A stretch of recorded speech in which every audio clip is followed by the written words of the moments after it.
Deixe-me começar hoje mostrando-lhes uma experiência que vocês nunca viram antes. Eu tenho aqui uma espira conectada a um galvanômetro para indicar a corrente elétrica que irá passar nela. O feixe de laser, a mancha na tela, se movimentará sempre que uma corrente elétrica atravessar essa espira. Para fazer com que uma corrente passe por esse fio, pego esse ímã comum e movimento inicialmente introduzindo na espira,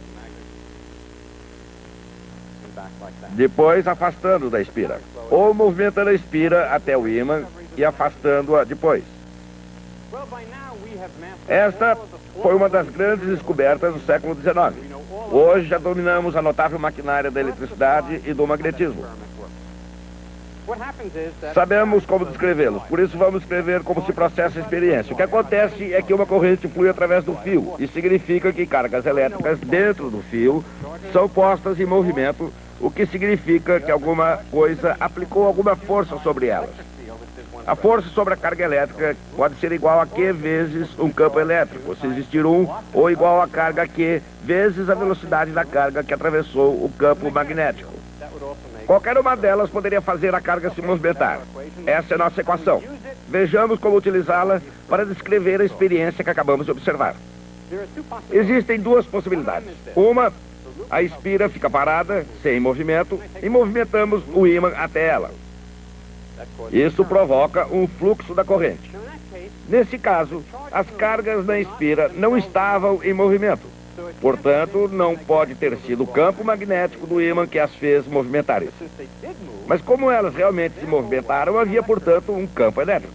Assim, concluímos que um campo magnético variável, causado pelo movimento do ímã, produziu um campo elétrico. Essa foi a grande descoberta de Faraday, a indução eletromagnética no século XIX, e essa é uma explicação dessa experiência. Mas existe uma outra explicação completamente diferente e independente que vamos mostrar agora. Suponhamos manter o ímã parado e movimentamos a espira. É claro que acontece exatamente a mesma coisa. Mas nesse caso não temos um ímã em movimento nem um campo magnético variável. Na verdade, as cargas da espira que estão se movendo como um todo, porque estamos movendo a espira. Elas possuem a velocidade V. Essa velocidade no campo magnético do ímã produz uma força que faz com que a corrente flua. Isso também explica a experiência que acabamos de observar.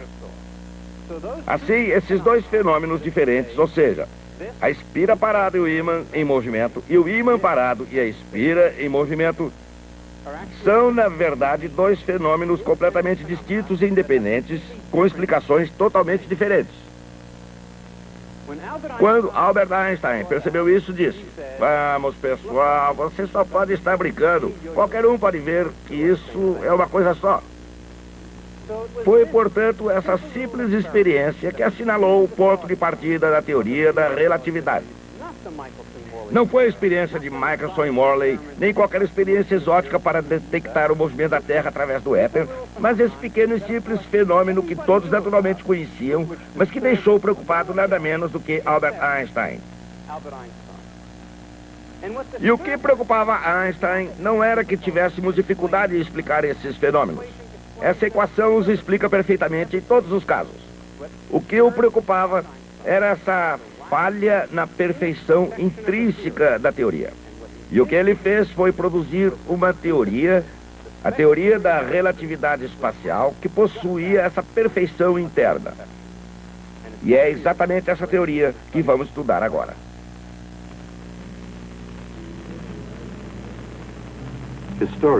Os historiadores relembram a virada deste século como uma revolução.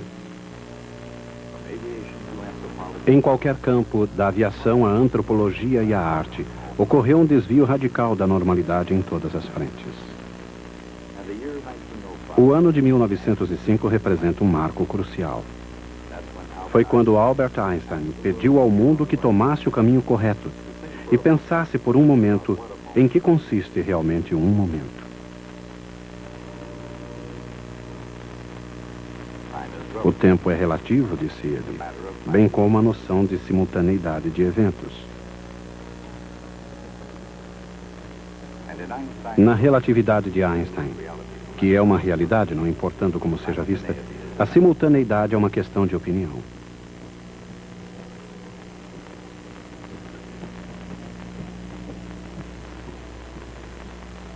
Observem, por exemplo, o que acontece quando se acende uma luz enquanto passa o trem de Henry.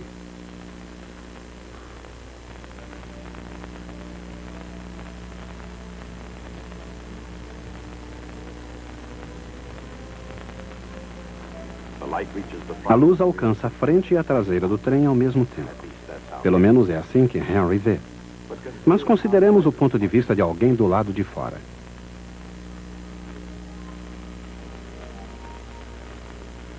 Para Albert, no chão, a parede traseira se aproxima da luz enquanto a parede dianteira dela se distancia.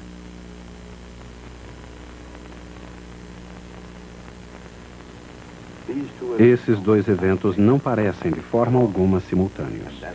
E essa é a essência do problema do tempo.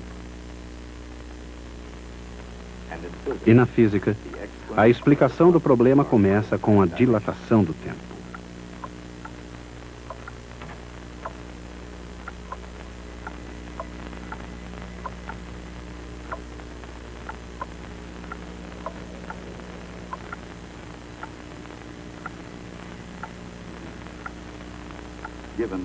Tendo em vista a constância da velocidade da luz, não resta a menor dúvida que um simples relógio de luz em movimento se atrasa por um fator gama.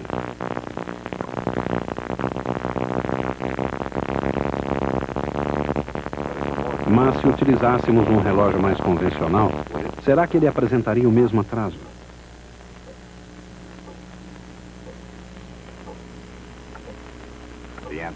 A resposta é oportuna, pois se só o relógio de luz atrasar, será possível comparar o tempo marcado pelos dois. Assim, se o tempo fosse o mesmo, eles estariam em repouso.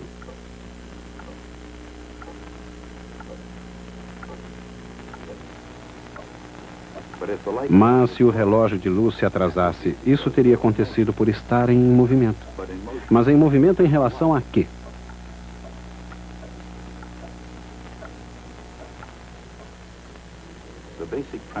A premissa básica da relatividade é que não pode haver movimento absoluto nem repouso absoluto. E se essas condições não existem, não há experiência que possa detectá-las. Assim, se a teoria da relatividade é correta, cada relógio do universo deve comportar-se exatamente como um relógio de luz. E isso não é uma descoberta que se refere exclusivamente a relógios. Esse é um fato sobre a natureza do próprio tempo.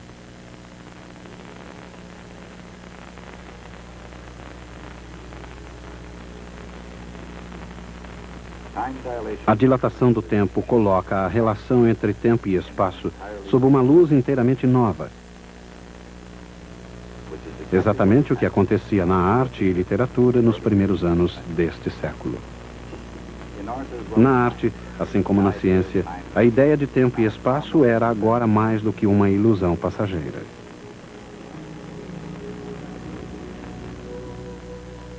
Assim como Einstein tentava colocar tudo numa nova perspectiva, Virginia Woolf incitava os escritores a ultrapassarem a linha de ferro formal de uma sentença. Nenhum escritor inovou mais em matéria de tempo e espaço que James Joyce. Assim como o mundo de Einstein, escreveu o crítico Edmund Wilson, o mundo de Joyce está em constante transformação, sendo percebido por diferentes observadores em tempos diferentes. Isso aconteceu com todos, cientistas e artistas, músicos e matemáticos, poetas e filósofos. E a teoria da relatividade de Einstein foi pelo menos tão longe quanto qualquer imaginação criativa. Na trilha da relatividade, a velocidade não só altera a natureza das coisas, ela altera também a maneira pela qual as coisas são percebidas. Isso porque a relatividade de Einstein é uma teoria do movimento e de como ele é visto por diferentes observadores.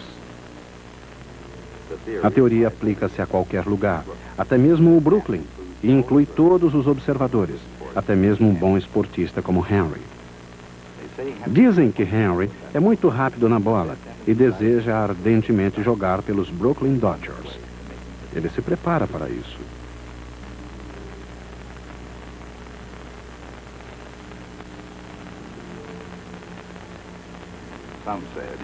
Há quem diga que Henry pode arremessar uma bola quase à velocidade da luz. E deste ponto de vista, ele realmente parece muito rápido.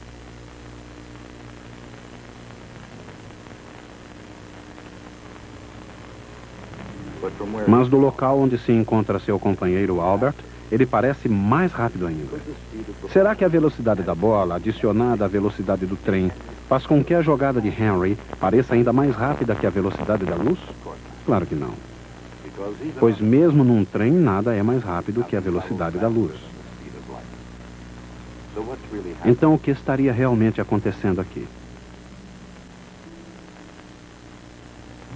Estatísticos de beisebol descobriram isso usando um diagrama espaço-tempo, onde, do ponto de vista de Henry, a bola corre para um lado e Albert para o outro.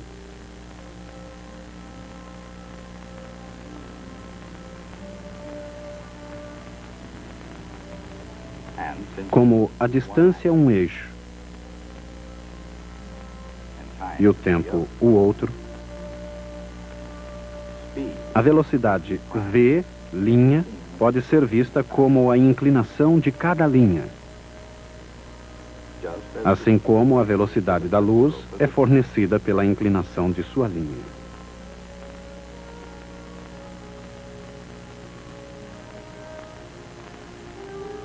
Neste gráfico, a luz percorre uma unidade de distância para cada unidade de tempo.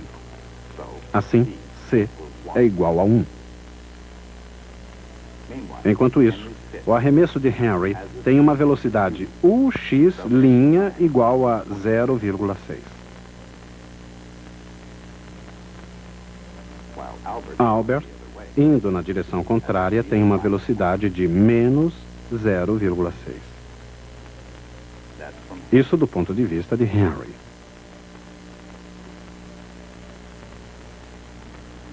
Por outro lado, para Albert, a velocidade da luz permanece a mesma, mas todas as outras velocidades são transformadas porque todas as inclinações são medidas sobre eixos inclinados.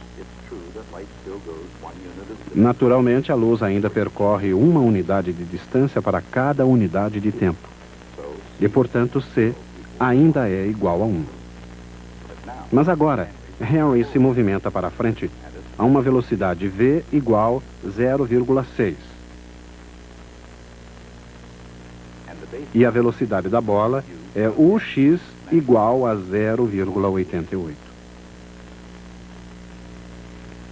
Na estranha aritmética da relatividade, não importa de que maneira a observemos, quando uma velocidade é adicionada a outra, o resultado é sempre menor que a velocidade da luz.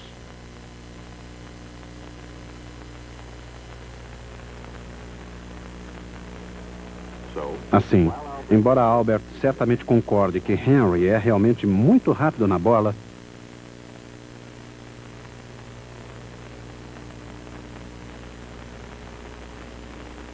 Podemos sempre jogar um pouco de luz sobre a questão, com a certeza de que chegará primeiro. Mesmo na direção do movimento relativo, os componentes da velocidade jamais somam uma velocidade maior que a velocidade da luz. E a transformação da velocidade afeta os componentes perpendiculares ao movimento, pois embora as distâncias permaneçam as mesmas, o tempo muda de um sistema para outro.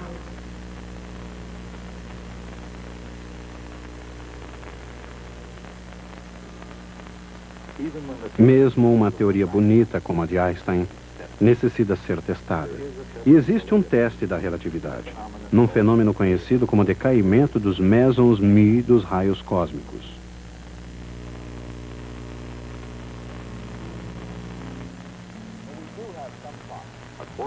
Há um quarto de século atrás, o Dr. David Frisch, do Massachusetts Institute of Technology, e o Dr. James Smith, da Universidade de Illinois, filmaram uma experiência clássica provando a realidade da dilatação relativística do tempo. Eles mediram o fluxo na atmosfera de uma partícula radiativa subatômica chamada meson μ.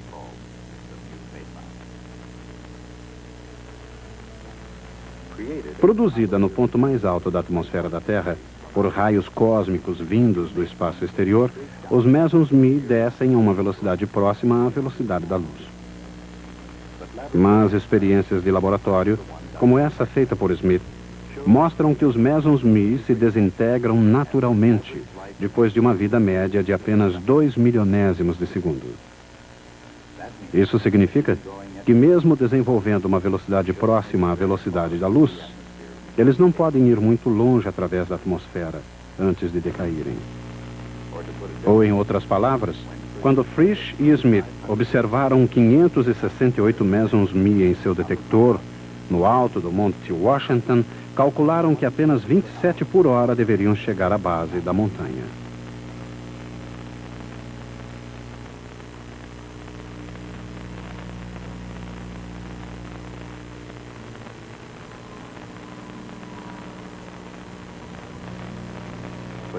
Mas quando levam seu equipamento ao nível do mar, encontram quase tantos mesons μ quantos havia lá no alto, 412 por hora.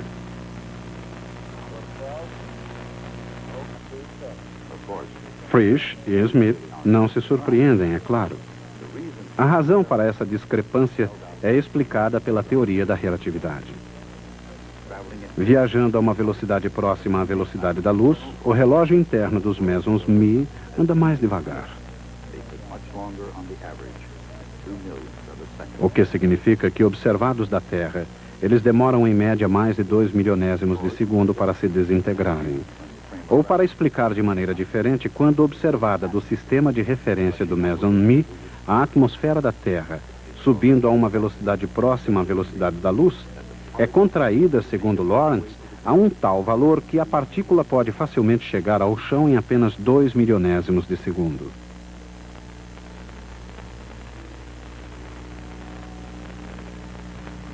Dois irmãos gêmeos, nascidos virtualmente no mesmo tempo e no mesmo lugar, são superficialmente muito semelhantes. Mas por dentro podem revelar-se tão diferentes quanto o dia e a noite. O fato de serem tão diferentes e ao mesmo tempo tão semelhantes talvez seja o maior dos paradoxos dos gêmeos idênticos. Mas na física, o paradoxo dos gêmeos nos traz à mente outra imagem. E como a teoria de Einstein, começa com um fato extraordinário em relação aos relógios. Não importa há quanto tempo existam. Não importa se fazem tic-tac, batem a hora ou dizem cuco. Todos obedecem às regras da relatividade. Naturalmente, essas regras também se aplicam ao relógio humano. Com um dispositivo marcador de tempo conhecido como metabolismo, ele começa a funcionar ainda antes do nascimento e, como era de se esperar, continua funcionando até o fim. Mas o que aconteceria se o relógio humano se movimentasse a uma velocidade próxima da velocidade da luz? Para tentarmos descobrir, consideremos esses gêmeos idênticos, Albert e Henry. Desde o início, seus relógios biológicos começam a funcionar em perfeita sincronização. Mas dentro de pouco tempo, os melhores planos do pai e da mãe saem de sincronização.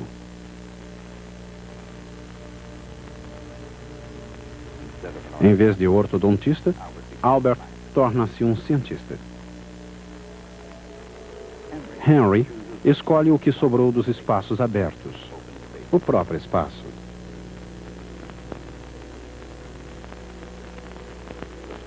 Especialmente no caso de gêmeos idênticos, a primeira separação é dolorosa.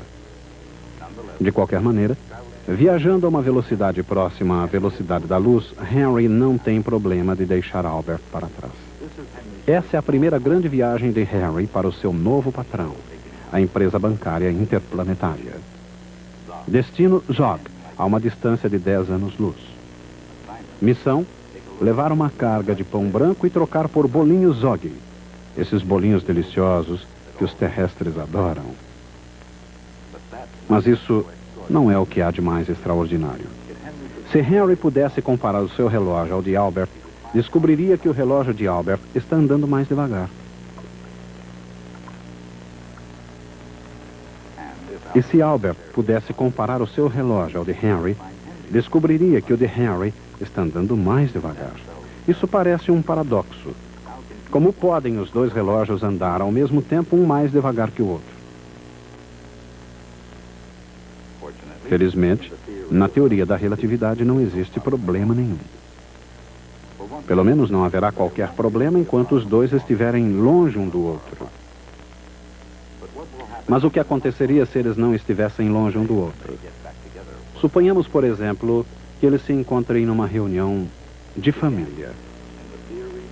Mais uma vez, na teoria da relatividade, não há qualquer problema.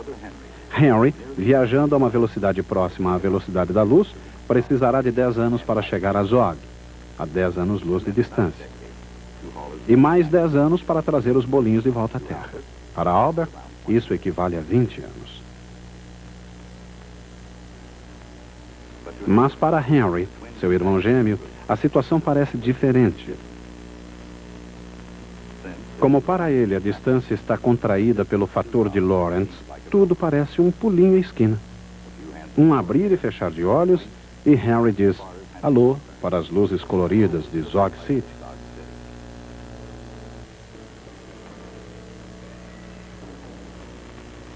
Em seguida, com igual rapidez, pois a distância é novamente contraída, volta à Terra com a mesma velocidade. Assim, quando eles comparam seus relógios biológicos, o resultado, embora surpreendente, não encerra nenhum paradoxo. Henry, o gêmeo que viajou para muito longe e está de volta, envelheceu apenas alguns meses. Mas Albert, o gêmeo que jamais deixou seu sistema inercial de referência, envelheceu 20 anos.